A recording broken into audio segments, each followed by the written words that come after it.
Well, I'm back to tell you my story about my connection to the royal family and how I discovered it and what I've discovered. And I still think that it takes more than just 2 videos. So, I will start here and then maybe continue again tomorrow. But here's what I have, and here's a recap of what the first video was telling you. And I was letting you know that my family was immigrating from Russia to Canada, and were to take the long voyage on the Titanic when a middle class family wanted to purchase the tickets from my great great grandfather. And he agreed, obviously at a profit. And I'm here today as a result of that decision. So they were a poor farming family, to also add, and so they would have been at the bottom of the ship on that fateful voyage across the Atlantic. So basically, fast forward, my great grandmother was not a storyteller, and in the time that I spent with her, she didn't share where we came from, any of my heritage, or just any information that I could work with. And I also knew that my biological and maternal great grandfather was not known to anyone, and she never shared it with me or anyone else. And up until the day she passed, it was never known to anyone. And so I only knew my step great grandfather, and that's all that I needed to know at the time. But now that I'm grown with grown children, I've discovered that I needed to know more. So I signed up for Ancestry.com, and I'm just, saying this quickly because I'm recapping still. So what happened was I was trying to fill in the blanks in my tree. We have a very small family. My mother and my grandmother, my maternal grandmother, don't have siblings. So filling in the blanks I thought was going to be quite easy, but it turned out to be, more difficult than I had ever imagined, because of the information that started to develop and reveal itself from my DNA list. And I was shocked and excited, and it's taken me on a journey that I've decided to share. So I still have much to learn, and it's 3 years later, and it isn't easy to figure it out, because my mother and grandmother have no siblings. There seems to be like this gap between myself and my third cousins. I have a brother, a half brother, but I somehow also have another half brother that I discovered. And I had known that my mother had a child before me that she gave up for adoption.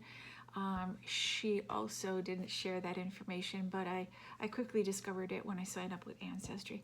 So I have that additional family that I kind of put aside, even my paternal side, which also revealed some very interesting things that I will go into at another time. But I haven't even, delved into that information yet, so it'll be a while before I reveal that.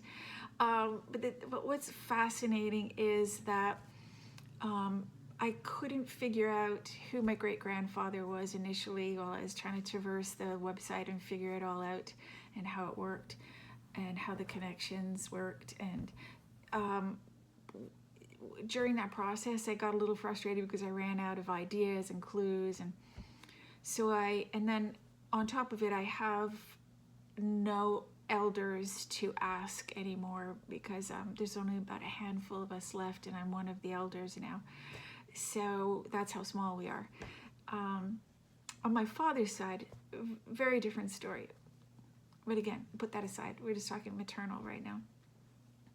So what happened was I said to my brother one day, the one that I knew, I said, listen, I've run out of ideas. I have no idea where else I can look, and I'm kind of at a wall now. So, I might just put it aside and just decide that I am not going to know who these people are and, who my great-grandfather is.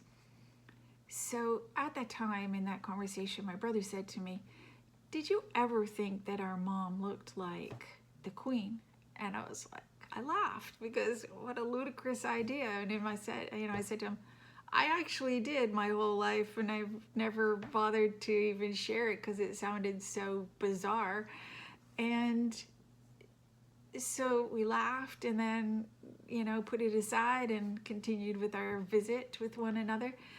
And when I went home, I looked at my account again and I said, okay, kicks and giggles, let's plug in a royal into that empty missing spot. And like beyond my wildest expectations, I instantly had a common ancestor connection with King George III. And what I found thrilling about that is, and that's what I'm going to talk about today, is that I uncovered a long debated mystery about his rumored relationship with Hannah Lightfoot before he married Queen Charlotte. And so I found the whole thing quite fascinating, and I was like, okay, so let's continue on and let's try to, figure this out. And so there's like a placeholder in my maternal grandfather's spot of a recent royal. And because I said to myself, well, my grandmother and my great-grandmother immigrated to Saskatchewan, Canada, with a lot of other Europeans and a lot of Ukrainians who moved into a specific area and in what turned out to be a Francophone area and settlement, And so, so I thought to myself, like, let's look at trips from the royals, during the time that my grandmother would have been born, and see what I uncover. And I discovered, in fact, that there were visits through Saskatoon, Saskatchewan at that time, even though it was just right around what was it called, Scarlet Fever, I think it was called, when thousands of Canadians died, and it was the end of the war. And so I was like, the likelihood that they're going to come here at the time that she would have been conceived is fairly unlikely, but I had all of these connections showing up in my DNA list that were just astounding. So I said, okay, well, let's run with this and we'll use it as a placeholder. So I jazzed up my brother. He was like, oh my gosh, this is crazy, and I was like, yes, this is crazy. And so I went with it and started to dissect it and research it, and and discovered that in fact my maternal great-grandfather turned out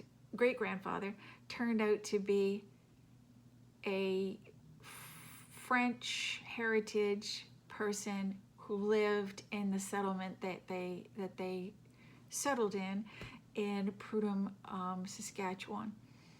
And it was sort of a one-night dalliance, and that was it, and I guess that's why she never spoke of it.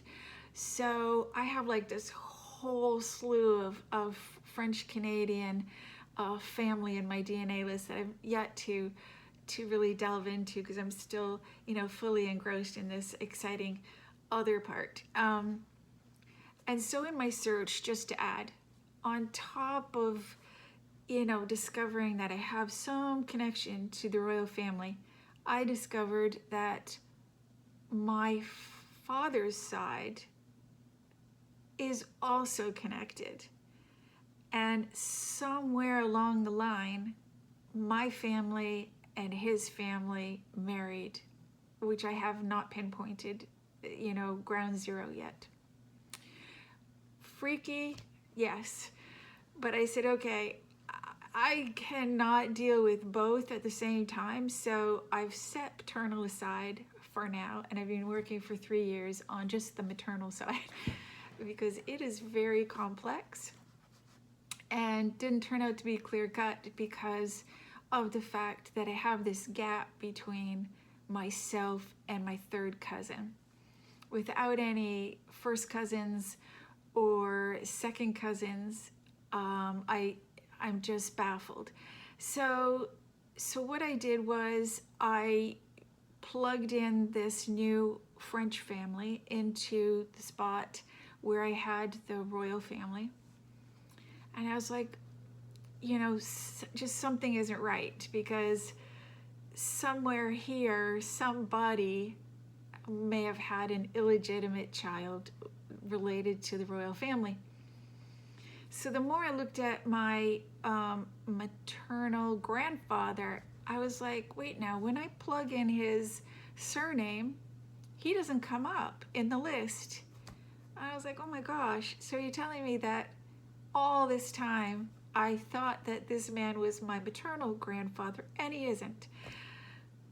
So I was wondering why I had second cousin relations that related to him.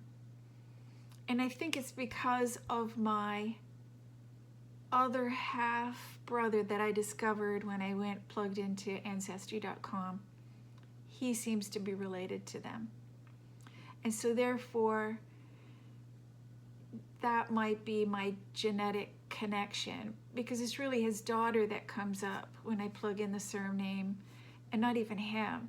So he wouldn't have been born of the surname of my maternal grandfather. He would have been born of a relation of his. Very complicated. But the thing is, then I had this open spot for my maternal grandfather to fill. I have yet to fill it. So guess what I did? I plugged a royal back into that spot just as a placeholder so that I could figure out what's going on. And we're 3 years later, and it's not easy. Why? Because their last names are Windsor. Windsors are not going to have their DNA in Ancestry.com. So it's not going to be cut and dry. So essentially you have to go around them and, married into, related to, who don't have names like,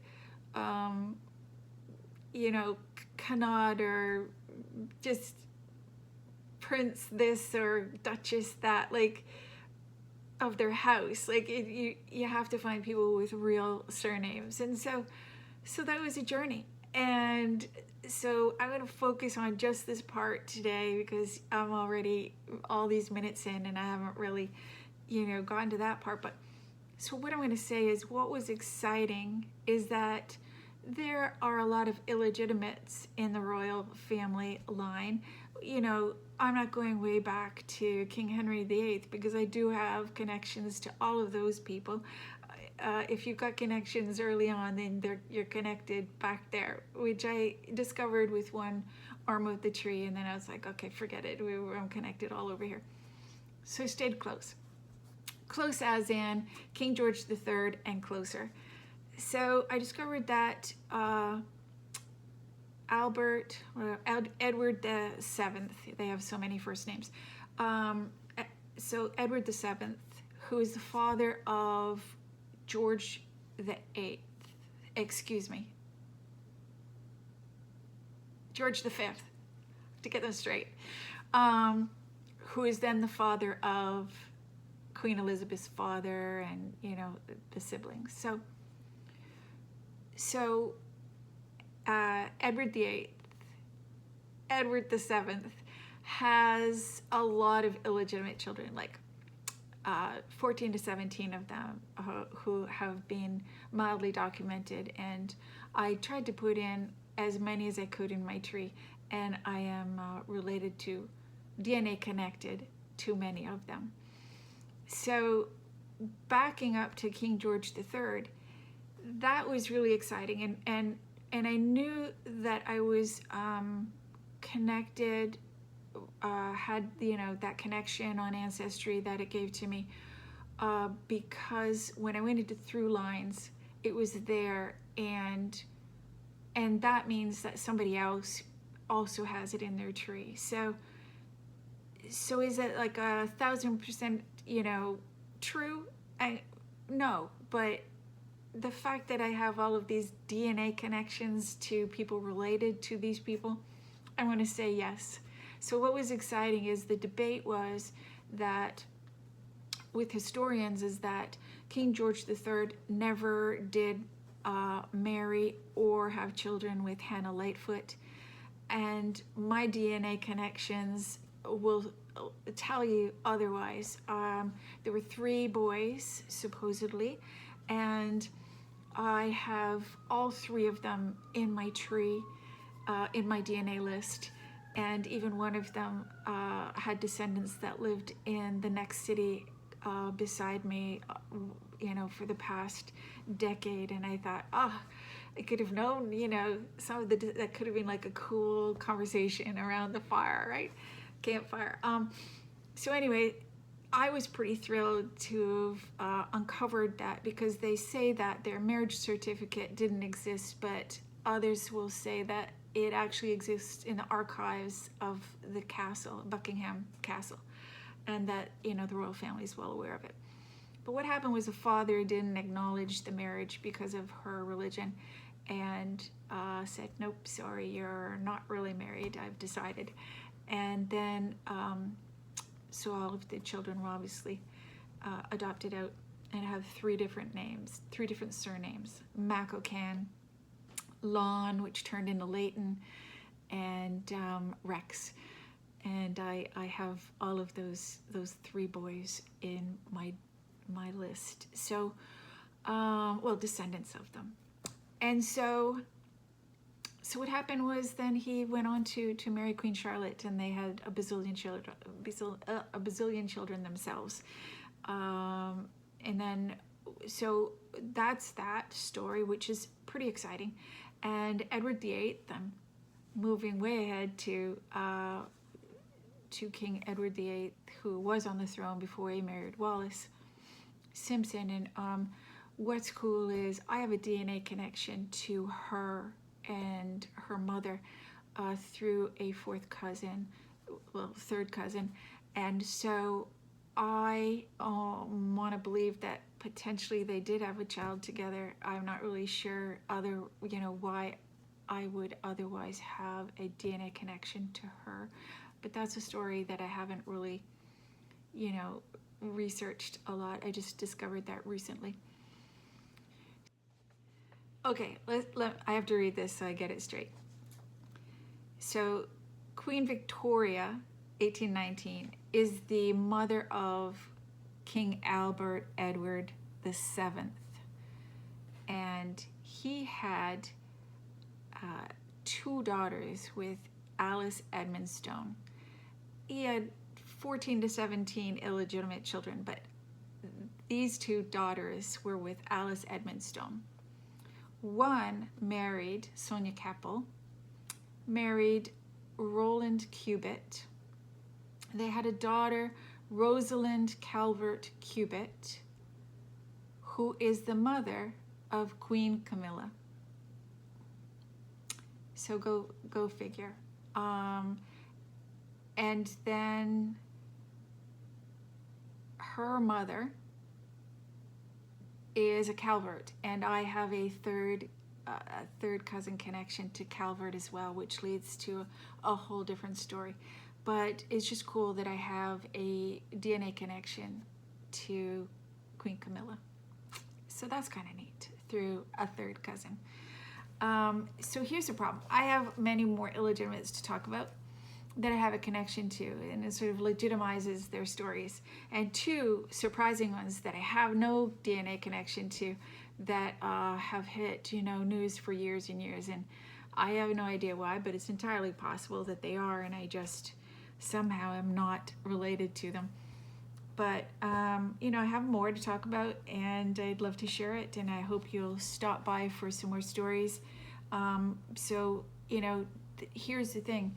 Why I'm still researching 3 years later is because of that gap between myself and my third cousins, with no second cousins or first cousins to bridge that gap. I cannot figure out who my maternal grandfather is, but I am not ruling out who I have sitting in as a placeholder. But tomorrow, when I continue on, there is another possibility. But I think I've exhausted that search, and it doesn't seem to be him, but he seems likely. We'll talk about that tomorrow. Thanks for stopping by, and if you have your own royal connections to share, please drop a message here. I'd love to talk to you about it, because I really have no idea what I'm doing. I just discovered this, like I said, 3 years ago, and I know a lot of people get DNA tests done that are outside of this platform. I have not yet done that. I would like to narrow down the scope, though, just like eeny, meeny, miny, mo, who's your granddaddy. Anyway, so please stop by. I'd love to chat again. See you tomorrow.